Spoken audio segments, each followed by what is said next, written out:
Pieces of Julia by Tom Balco.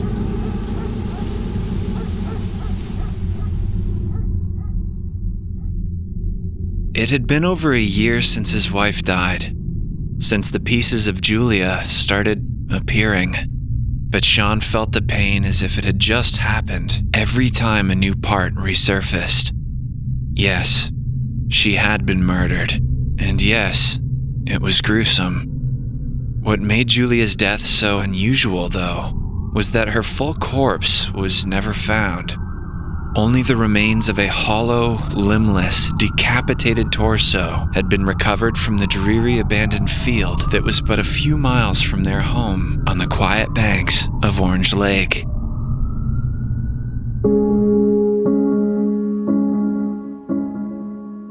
Sean rubbed his jaw, still feeling the effects from the new dental implants that were just put in mere hours ago. He had lost a handful of his teeth 2 nights back, getting into a bar fight with one of the locals. In fairness to the stranger that rang his bell, Sean did drunkenly accuse the burly man of killing his wife on multiple occasions, and on this particular night he was extensively belligerent about it, poking and prodding the local townsman with outrageous accusations and questions, almost all of which were completely unfounded, until things inevitably boiled over into a series of angry blows. That kind of barbaric altercation was not normal for the widower before Julia's passing, and those that surrounded him knew this. Sean simply missed his wife and felt entirely lost without her. The only sense of direction he felt anymore was the rage from not knowing what exactly had happened to her, guiding him out each and every night to find answers. His searches always came up empty, for during the day, all Sean did was drink. He drank the unsavory bottom-shelf whiskey that his entire house reeked of until the young man could barely stand. When all the bottles were empty and the sun did finally go down, out into the world he'd go then, staggering through the streets, well past midnight, repeatedly accusing the random citizens in his small town of the terrible murder, always screaming and shouting, "Stop sending me the pieces! Stop sending me the pieces!" It was a shameful sight, but his sympathetic neighbors saw no harm in letting him go about this for a little while. Try to understand, it's hard enough to lose your wife. Even more difficult if she was murdered. But to continuously have her body parts sent to your house afterwards, how does one cope with that?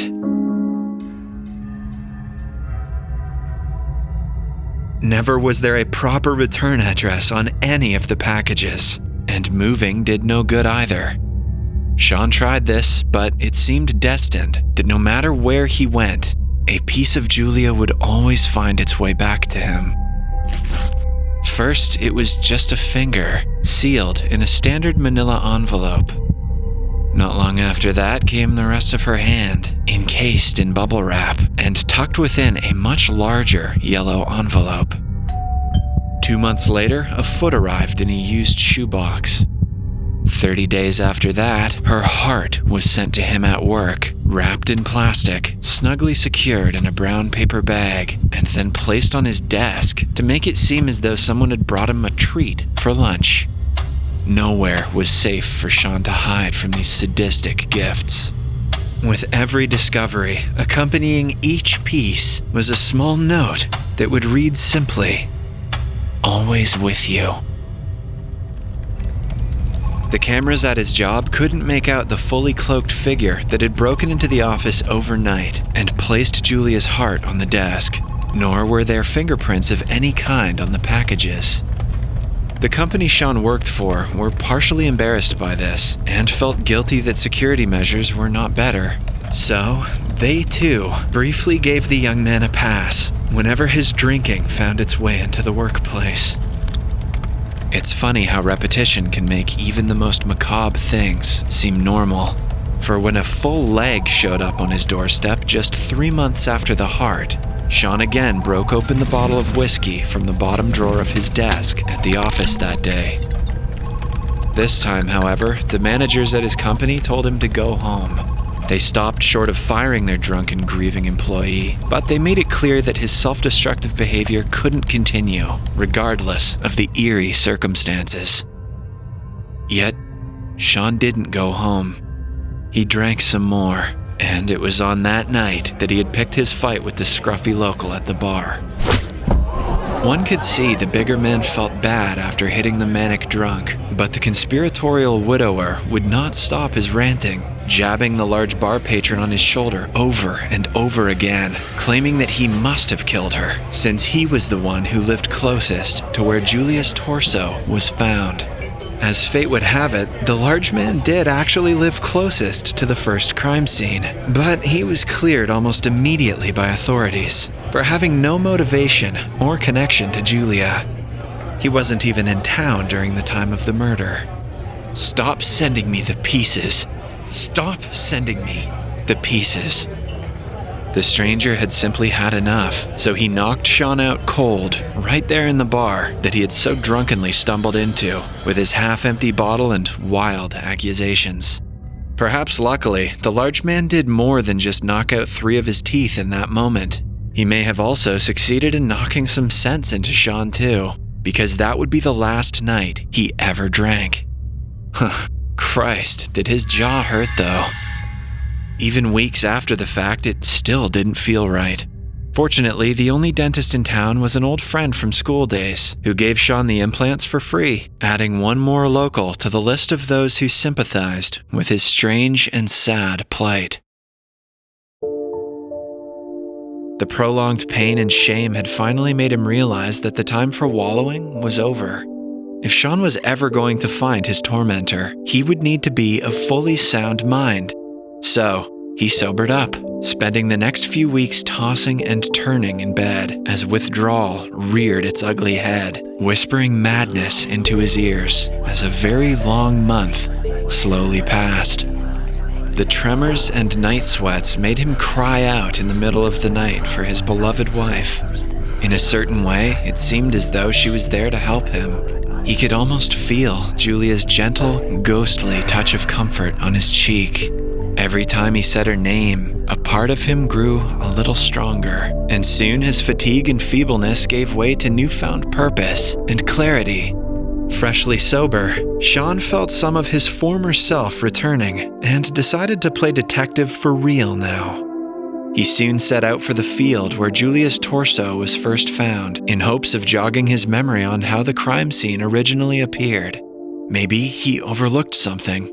Maybe a new idea as to where to start investigating would arise. Maybe even a small sense of emotional closure could be unearthed here. How could he know that something far more chilling awaited him in the tall grass?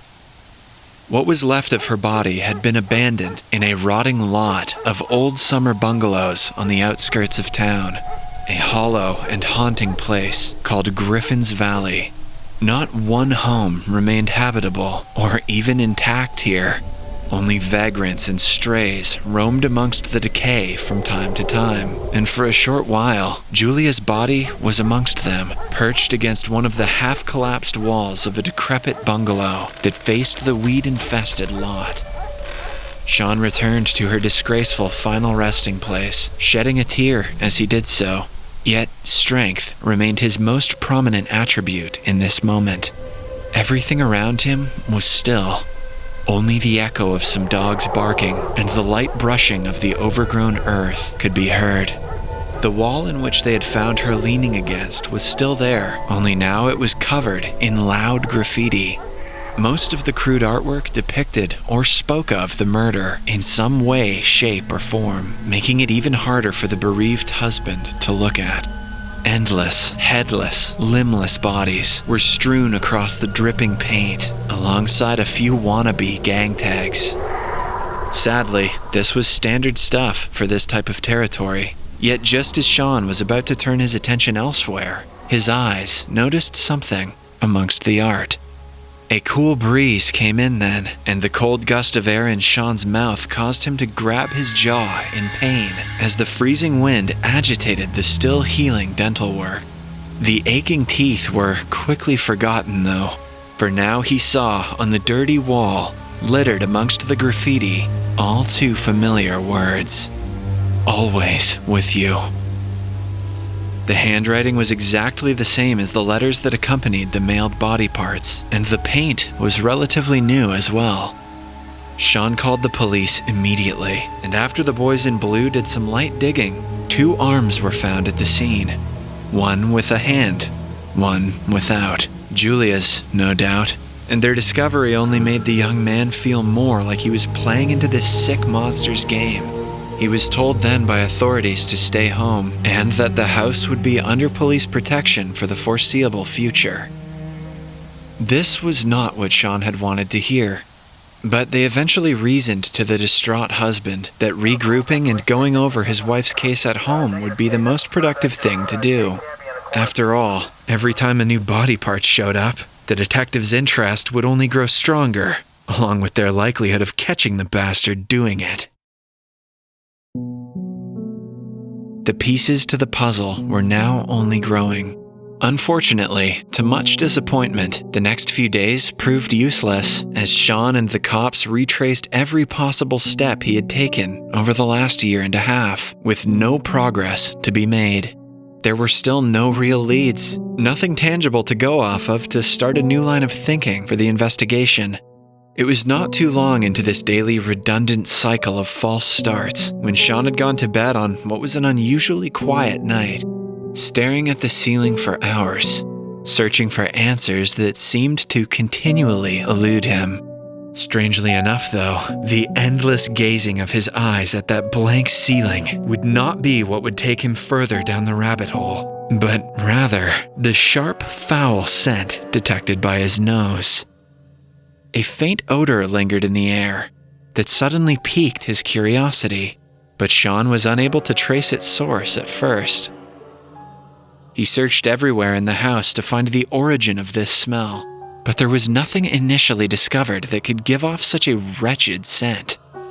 It seemed most likely that it was coming from the top floor upstairs, where he had first started looking, but his original examination found nothing there.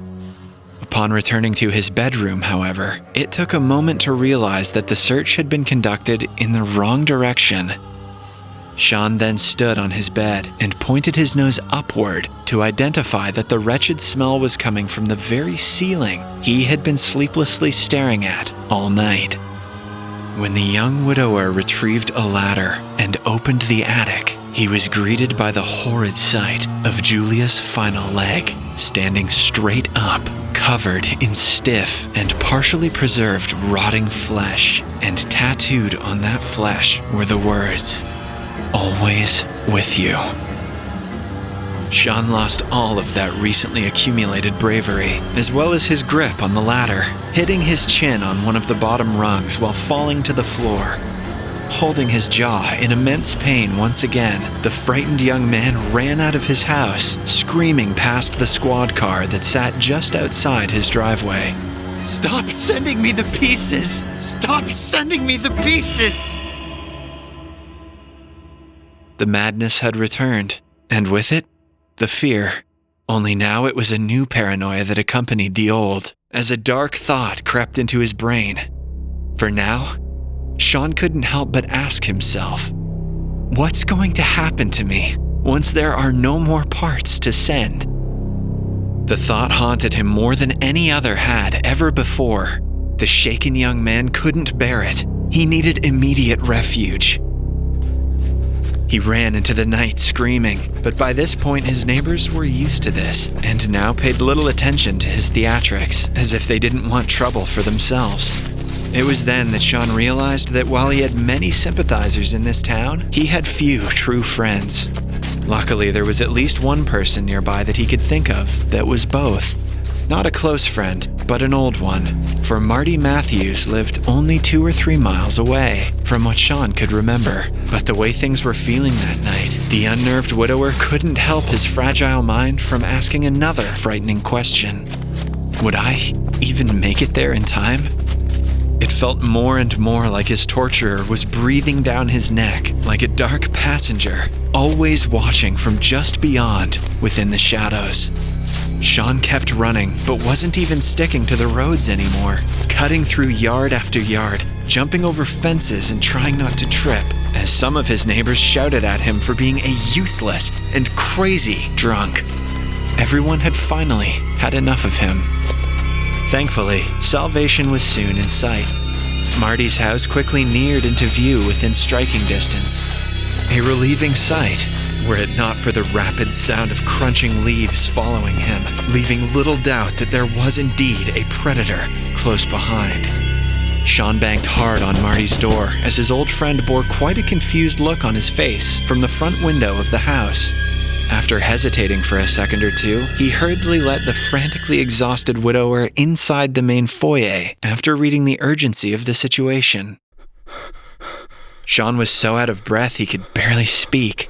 Marty, wearing nothing but a thick wool robe, patted his distraught friend on the back and told him to breathe before shutting the door and asking what the hell was going on. Sean ranted on and on about the would-be attackers and stalkers, catching his breath as he did so, clinging to the living room window to see if there was any movement outside. Just as Marty was about to interject, a shadow shifted in the darkness near the front yard. Petrified, Sean told Marty to be still, to not make a sound. It was then that the shadow revealed itself. One of the officers watching Sean's house was searching for him, concerned about the overwrought citizen bolting out like a madman. The young widower felt only somewhat relieved at the sight of the policeman. Mostly, he stood ashamed of what he had become and what law enforcement and the townspeople now thought of him. Marty then tried to implore his friend to calm down, offering to make them some tea so that they could talk about what was happening to him, hoping it would make Sean feel better. Sean agreed, as he saw that the concerned cop had already gone to the next street over to continue his search. His growing embarrassment prevented him from even informing the officer that he was fine. He only sank his head down and began walking towards the study of the house as Marty left the room to go to the kitchen. Shame had claimed every bone in Sean's body as he walked down what felt like an endless hallway in defeat. And yet, it seemed that there was a tinge of remaining fear within his heart still, again somehow getting the better of him. Because even though he was seemingly safe now, the young man also felt something terribly wrong in the air. It was the smell, a very familiar one. It was coming from upstairs. It was coming from Marty's bedroom. Sean was exhausted, and he already felt humiliated and stupid. But even still, morbid curiosity got the better of the widower as he slowly crept up the stairs to the master bedroom for a quick detour in an effort to quell his worried heart. The door was partly open, with only candles illuminating the half of the bedroom that Sean could see as he momentarily paused in place. From just outside the doorway, it was glimpsed that the walls of the room were the same shade of dark red as the robe his old friend was wearing. The stench coming from there was ungodly, and part of Sean knew what was on the other side before he even pushed open the door all the way. When he finally did, he was greeted by his greatest fear come to life. There, in the bedroom, beyond the black-sheeted mattress, was a vintage wooden dresser with large votive candles on its surface. Near the center of these candles was an old prom photo of his wife and Marty that was framed with a small platitude etched into its bottom. What was next to the photo made Sean's worried heart stop immediately, for there amongst the flickering flames was the decaying head of his beloved Julia, her mouth wired open to permanently display a constant expression of fear. There were fake eyes in her hollowed-out sockets, as her real ones had almost certainly long ago melted into pus and goo. Atop her tattered skull, the bride's once brunette hair laid like frayed kindling, combed to the sides but poorly so. Most disgustingly, however, was that the skin encasing the entirety of this sick display had turned into a rough and hardened shade of soiled brown, looking as though she had been completely mummified in terror over the last year. Sean could not speak or make a single sound. His jaw dropped as low as humanly possible, perhaps even more. It lowered to the point that he was practically mimicking the face his dead wife was making back at him, and it was keeping his jaw dropped like this that caused the horrified husband to bring his hand back up and instinctually rub his cheek once more. The young widower's mouth was in pain again, specifically the 3 teeth he had replaced. Specifically, the 3 teeth that Marty Matthews, DDS, had replaced for him a few weeks before. Sean could see now that they were the same 3 teeth that Julia had missing from her skull.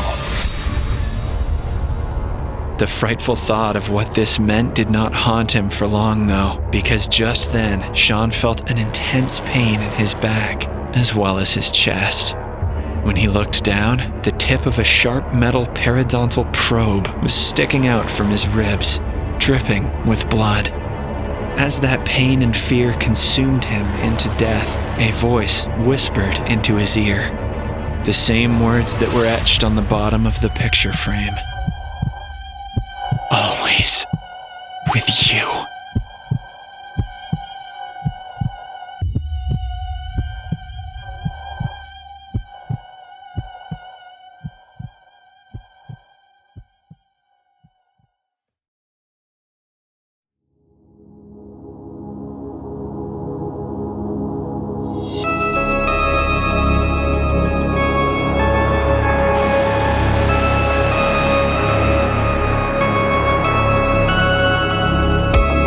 Hey, hope you guys enjoyed that story. If you did, check out our other ones and subscribe so that you can get notifications when the new ones are posted.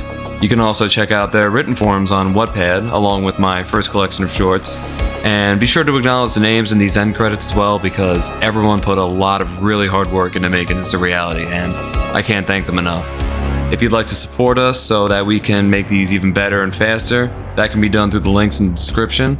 There's a Patreon where you can get early access to new stories and physical copies of all my writing, or you can just buy us a cup of coffee on Ko-Fi. Either way, thanks for listening, and hope to see you guys again soon for the next one.